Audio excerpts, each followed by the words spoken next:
আসসালামু আলাইকুম। আলভিস মাম্মা স্বপ্না ব্লগস থেকে আমি স্বপ্না। কেমন আছেন সবাই?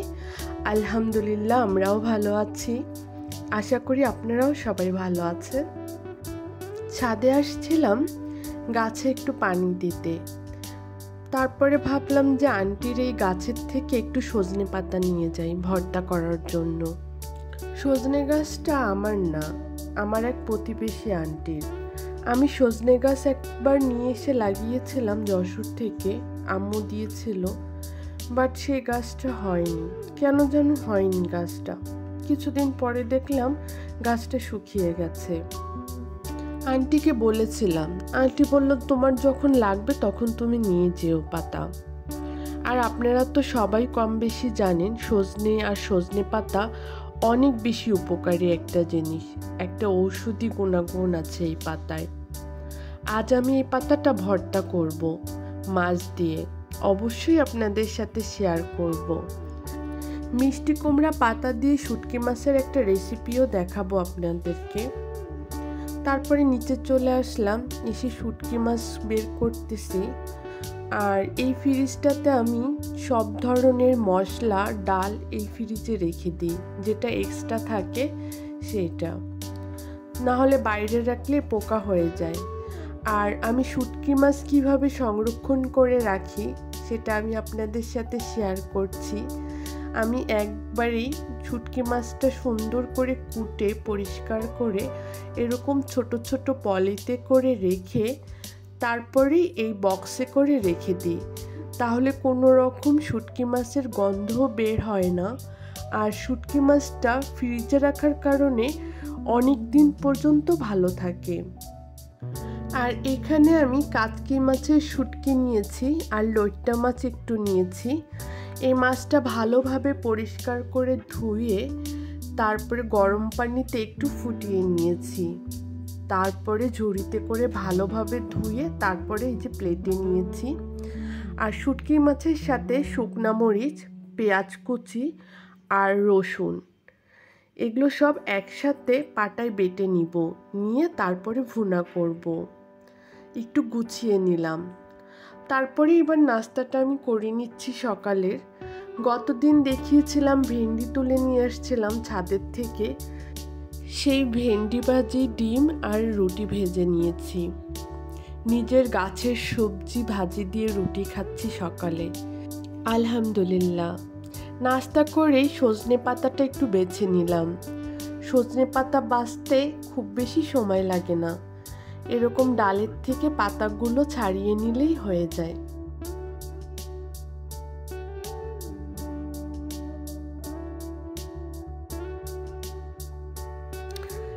এখানে ফ্রাই প্যানে তেল গরম বসিয়ে দিয়েছি, দিয়ে সজনে পাতাটা ভালো করে ধুয়ে নিয়েছি। আর সাথে এই যে মাছ দিব, মাছ, রসুন আর শুকনা মরিচ আর সজনে পাতা, সাথে একটু পেঁয়াজ, একসাথেই এটা ভালো করে একটু ভেজে নিব। চুলার আঁচটা একদম কমিয়ে দিতে হবে, দিয়ে হালকা আঁচে এটা ভেজে নিতে হবে।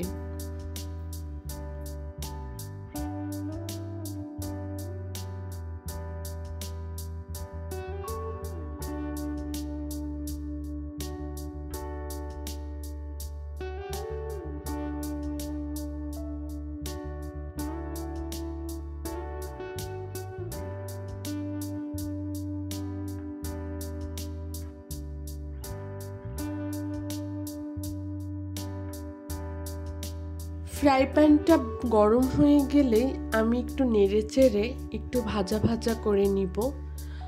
আর কিছুক্ষণ নাড়ার পরে এখানে একটু লবণ দিয়ে দিব, সামান্য পরিমাণ।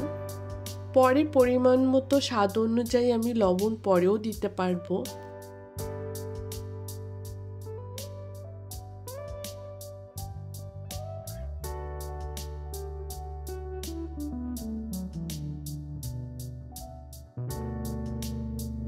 একটু পরপর নাড়াচাড়া করে দিতে হবে। আমার যে হেল্পিং হ্যান্ড আছে সেই শুটকি মাছটা আর পেঁয়াজটা বেটে দিয়েছে। শুটকি মাছ আর শুকনা মরিচ একসাথে বেটেছে, আর পেঁয়াজ আর রসুন আলাদা করে বেটে দিয়েছে। আর এখানে কুমড়া পাতা 4টা। কুমড়া পাতাটা আমি একটু কেটে নিয়েছি, মানে পিছনে যে ডাঁটাটা ছিল সেটা একটু কেটে নিয়েছি। ডাঁটাটা তো একেবারেই নরম। আর এখানে আমি একটু হালকা কুসুম গরম পানি দিয়ে এটা একটু ধুয়ে নিব।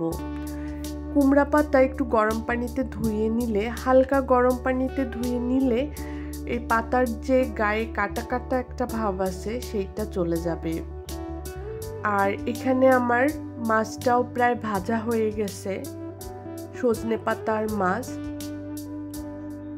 এটা আর একটু ঢাকা দিয়ে রাখবো, তারপরে ঠান্ডা করে এটা বেটে নিব।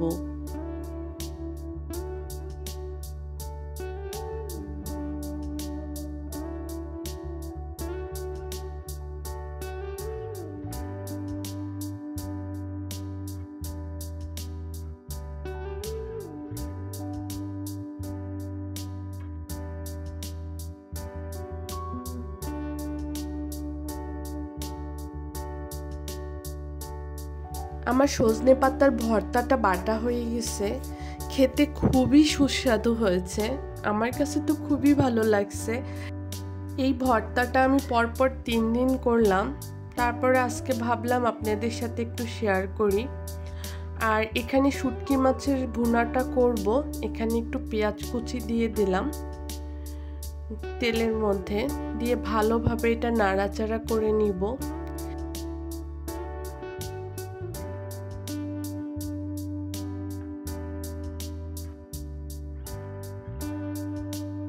পেঁয়াজটা ভাজা ভাজা হয়ে গেছে, এখন আমি বেটে রাখা শুটকি মাছ আর পেঁয়াজটা দিয়ে দিব। এখানে আর কোনো মশলা দেওয়ার প্রয়োজন নেই।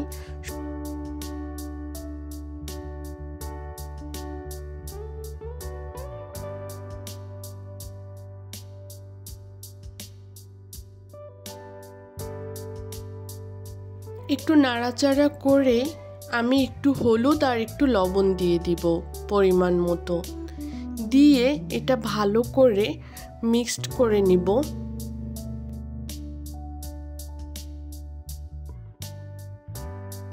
ভালো করে নাড়াচাড়া করে সামান্য পরিমাণ একটু পানি দিয়ে দিব, দিয়ে এটা ভালোভাবে যে ভুনা করে নিচ্ছি।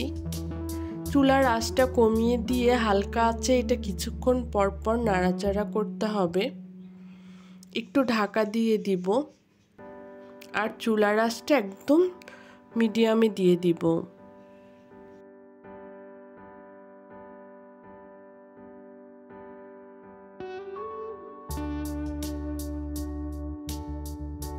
শুটকি মাছের ভুনার কালারটা মাশাআল্লাহ অনেক সুন্দর চলে আসছে, আর খুব সুন্দর একটা সেন্ট বের হয়েছে। যারা শুটকি মাছ খান তারা এইভাবে একবার করে খেয়ে দেখবেন কেমন লাগে। আর যারা খান না তাদেরকে তো আসলে বলার কিছু নাই। তবে আমি 100% গ্যারান্টি দিব, যারা শুটকি মাছ পছন্দ করেন তারা এইভাবে একবার ভুনা করে খেয়ে দেখবেন কেমন মজা লাগে। আর এই শুটকি মাছ ভুনাটা দিয়েই আমি আরও একটা রেসিপি করব লাউ পাতা দিয়ে। লাউ পাতাটা এখানে আমি পানি ঝরিয়ে রেখেছিলাম, এর মাঝখানে যে শুটকি মাছের ভুনাটা দিব, দিয়ে পাতাটা ফোল্ড করে দিব, চারিপাশ থেকে একটু বন্ধ করে দিব মুখটা। সুতা দিয়ে বাঁধার দরকার নেই, কারণ এটা খুলে যাবে না। আমি যেভাবে দেখাচ্ছি আপনারা একবার একটু খেয়াল করে দেখলেই বুঝতে পারবেন। আর এখানে আমি যে নরম ডাঁটাগুলো ছিল মিষ্টি কুমড়ার, সেই 2-3টাও দিয়ে দিয়েছি। চারিপাশ থেকে এইভাবে ফোল্ড করে নিয়ে শুটকি মাছটা ভিতরে রেখে যেন বের না হয়ে যায় সেইভাবেই মুখটা বন্ধ করে দিতে হবে। এই যে আর কিছুই করতে হবে না, ঠিক এইভাবেই ফ্রাই প্যানে দিলেই হয়ে যাবে। আপনারা যেহেতু বুঝতে পারেন আমি আরেকটা পাতা করে দেখাচ্ছি, তাহলে আশা করি আপনারাও বুঝতে পারবেন আর করতেও পারবেন, খুব ইজি। এইভাবে করে আমি 4টা পাতাই এইভাবে ভিতরে শুটকি মাছ দিয়ে করে নিয়েছি। এর ভিতরে শুটকি মাছের ভর্তা দিয়েও করতে পারেন। আর যে ফ্রাই প্যানে আমি শুটকি ভুনাটা করেছি সেইটা আমি আর ধুইনি, ওই ফ্রাই প্যানে সামান্য পরিমাণ একটু তেল দিয়ে আমি পাতাগুলো এভাবে বসিয়ে দিয়েছি, দিয়ে চুলার আঁচটা কমিয়ে ঢাকা দিয়েছি। তারপরে কিছুক্ষণ পরেই স্প্যাচুলার সাহায্যে আমি আস্তে করে একটু উল্টে দিব। উল্টানোর সময় একটু সাবধানে করতে হবে, না হলে শুটকি মাছটা বের হয়ে যেতে পারে। এই যে আমার 3টা রেসিপি রেডি হয়ে গেছে। শুটকি মাছের ভুনা, সজনে পাতা ভর্তা আর শুটকি মাছ আর মিষ্টি কুমড়ার পাতার একটা রেসিপি। এই 3টা রেসিপি আপনাদের কাছে কেমন লাগলো আপনারা প্লিজ আমাকে কমেন্ট করে জানাবেন। আর আমার চ্যানেলে যদি আপনি নতুন হয়ে থাকেন তাহলে অবশ্যই চ্যানেলটি সাবস্ক্রাইব করে দেবেন। যারা আমার চ্যানেলটি সাবস্ক্রাইব করেছেন তাদের জন্য অনেক অনেক দোয়া আর ভালোবাসা রইল। আমার ভিডিওগুলো যদি ভালো লেগে থাকে তাহলে অবশ্যই লাইক, কমেন্ট, শেয়ার করে দেবেন। সবাই ভালো থাকবেন, সুস্থ থাকবেন আর আমাদের জন্য দোয়া করবেন। আর সবার জন্য অনেক অনেক দোয়া আর ভালোবাসা রইল। আল্লাহ হাফেজ।